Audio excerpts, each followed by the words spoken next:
இன்னும் ஒரு சில பேர் ஆப்போசிட் சைட்லேருந்து என்ன கேள்வி எழுப்புறாங்கன்னா, சம்மந்தமே இல்லாம என்ன காரணத்துக்காக உங்க பேர இலக்கியா கூட சேர்த்து பேச போறாங்கன்ற ஒரு கேள்வியும் எழுப்புறாங்க. இப்படி வெவ்வேறு முனையிலிருந்து வெவ்வேறு கேள்விகளும், பதில்களும் நம்ம கிடைச்சுக்கிட்டு இருக்கு. பட் கன்க்ளூஷனா என்ன நம்ம புரிஞ்சுக்க வேண்டியது இருக்கு அப்படின்னு பார்த்தீங்கன்னா, இலக்கியா சைட்லேருந்தும் சரி, திலீப் சுப்ராயன் சைட்லேருந்தும் சரி 2 பேரும் தெளிவா அவங்களுடைய பாயிண்ட்ஸ வச்சுட்டாங்க. அதனால இதுக்கப்புறம் இலக்கியா சைட்லேருந்து ஏதாவது சொன்னால் மட்டுமே திலீப் சுப்ராயன் மாஸ்டர் மேல நீங்க பழி போட முடியும். இப்ப 2 பேர் சைட்லேருந்தும் இப்படி ஒரு ஸ்டோரி வந்ததுக்கான காரணமோ, தடயமோ இல்ல. அது முழுக்க முழுக்க ஃபேக்குன்னு சொன்னதுனால, திலீப் சுப்ராயன் மாஸ்டர் மேல எந்த ஒரு தப்பும் இல்ல அப்படின்றது நமக்கு தெளிவாயிடுச்சு. அண்ட் தொடர்ந்து சினிமா அப்படின்னு வரும்பொழுது எல்லாருக்குமே ஒரு பெரிய எதிர்பார்ப்பும், எக்ஸைட்மென்ட்டும் இருக்கும்.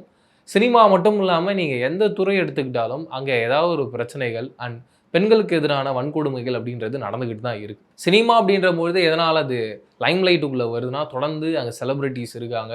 செலிபிரிட்டீஸ் சுத்தியே ஒருத்தவங்க வாழ்ந்துகிட்டு இருக்காங்க அப்படின்ற பட்சத்தில, இவ்வளோ பெரிய ஒரு பிரஷர அவங்க மேல போடுறாங்க.